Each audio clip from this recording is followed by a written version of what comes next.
So, I'm in love with you. What are we gonna do? So, I'm in love with you. What are we gonna do now? Make me feel. Hello everyone and welcome to the new video. Today in this video I'm sharing some recipe ideas that you can make throughout the day. They are nutritious, healthy and some easy swaps for traditional item for a more nutritional value. Often at times we find it really hard and difficult to stay on a healthy track. Small swaps and some easy and simple trick to make delicious food healthy-ish. We have been eating millets for a very long time now. Kind of it has become a part of our everyday food. For vegetables I am adding carrots, some French beans, peas,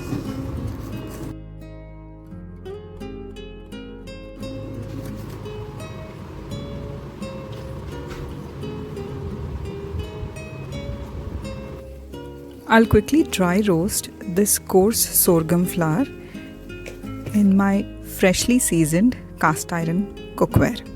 This doesn't take a long time, just few minutes. And in another pot of hot boiling water, I'll quickly blanch all these vegetables with a little bit of salt.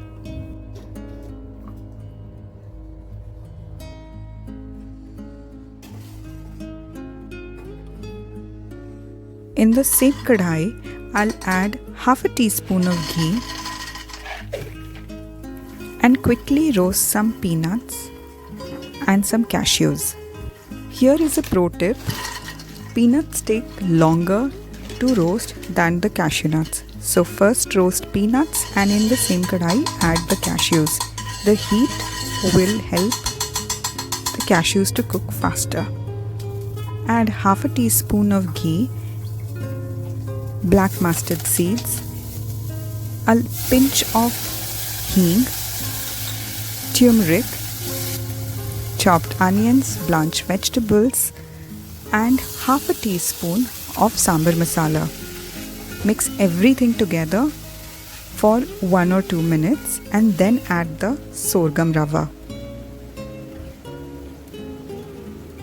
Mix together for few minutes, maybe just a minute or so, and then add half the amount of water to the rava. So if you have taken a cup of rava, then add half a cup of water. In a katori, add some fresh coriander, fried cashew nuts and peanuts. Fill the grease katori with sorghum upma and then flip it onto the plate. Tap it gently and it should come out beautifully. I'll swirl some coconut peanut chutney around. You can serve it with a green chutney as well. You can totally skip ghee and use your favorite oil instead. But the deliciousness of this sorghum upma enhances with just a tiny amount of ghee. So highly recommend if you can add.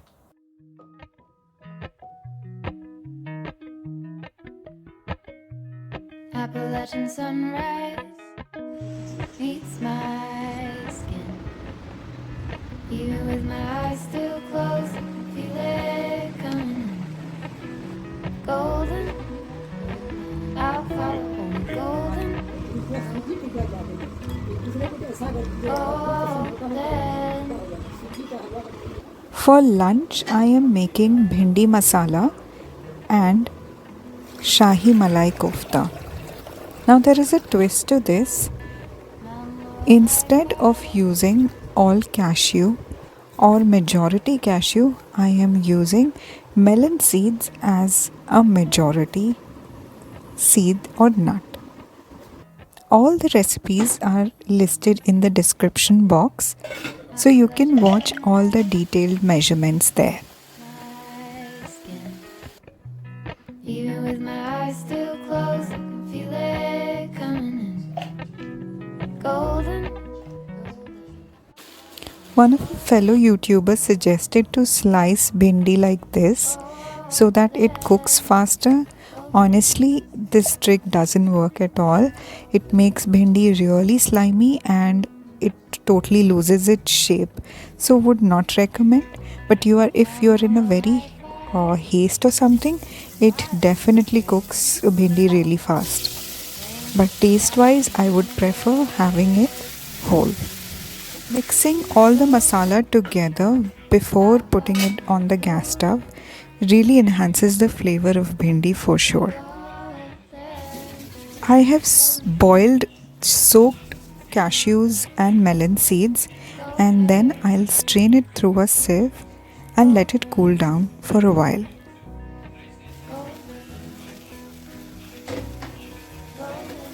Once bhindi masala is almost 75% cooked, I'll add some sliced onion to it and stir fry it, keeping it covered.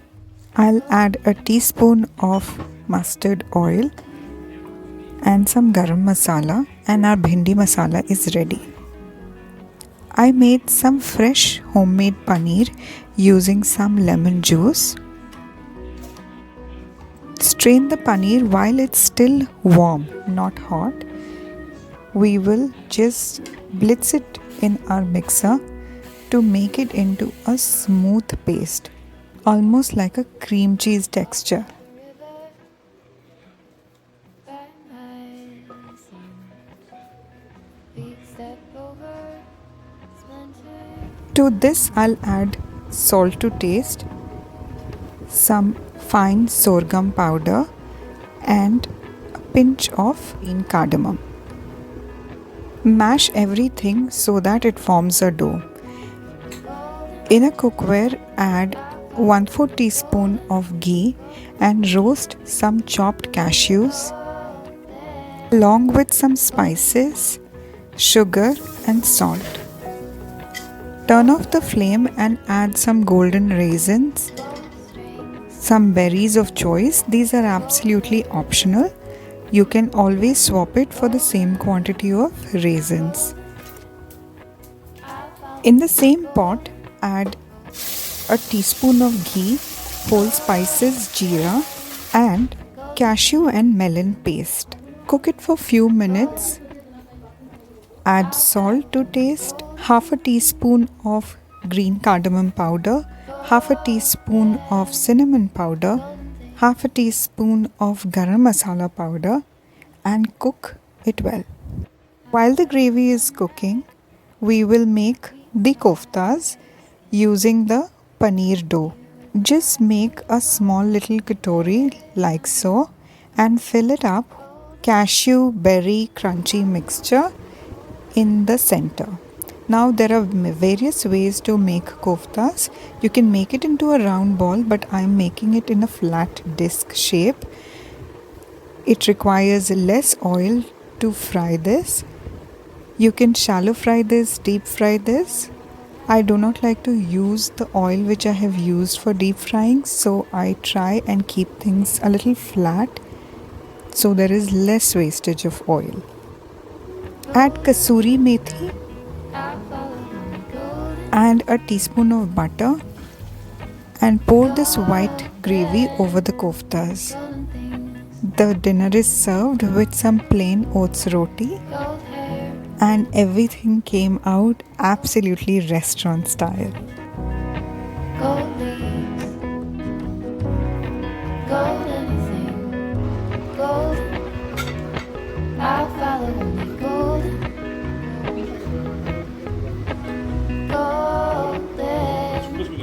golden things. Once in a while, some comfort food mixed with some healthy food is always a good change.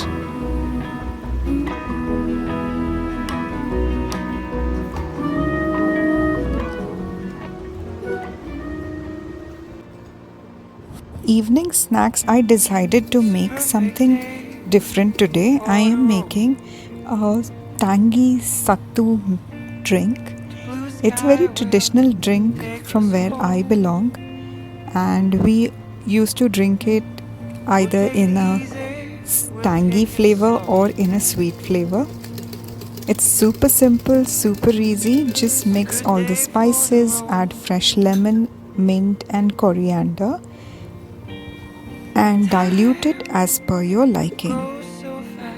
It's such a refreshing drink to have, and it has a really cooling property if you are in mid-summers of India, especially North India. And sattu has absolutely a different property if you stuff it inside a dough, like if you make a litti or a parantha. It has a warming property, so it goes perfect in the winter season.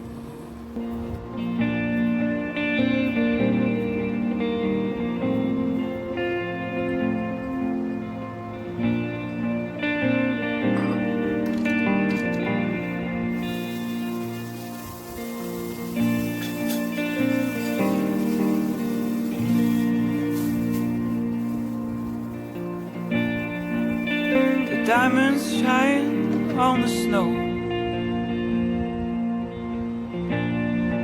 My guitar's asleep on the backseat. I'm following the river to another show. For dinner, I wanted to make something which is light but still very comforting for my throat. It is a simple dal lauki tadka with no onion tomato paste or anything, just a tadka of ghee, and it tastes really amazing. I also added some green amaranth puree to my dal mixture. It's a very simple recipe. You boil chana dal in salt and turmeric powder for up to 4 to 5 whistles, and then add amaranth puree and cook it for 5 minutes. Add the tadka and you have a delicious recipe ready. It's simple, it's super calming for your throat if you are suffering from cold, and it's super light on your stomach, highly nutritious, and makes it a perfect dinner meal. I'm pairing it with some oats roti and mom's homemade yam pickles.